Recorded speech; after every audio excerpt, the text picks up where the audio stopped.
How to fix your Instagram trial reel not available. Well, I've seen a lot of different people with a lot of different accounts who don't have the trial reels. I currently have it, but many people don't.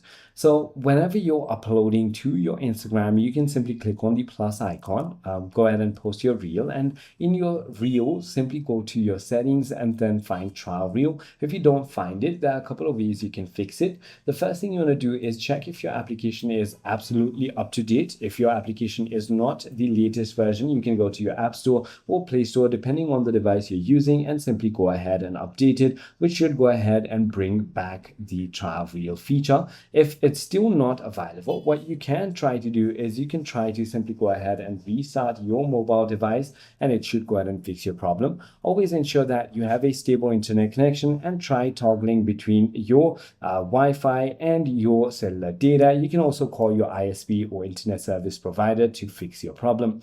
If it's still not working, keep in mind if your account is not a professional account, or if it is already a professional account, you can try to switch to personal account and then professional one more time, which should go ahead and fix your problem. And that is about it. I hope this video clarifies everything for you. If you have further more queries, feel free to comment down below, and I'll see you on the next one.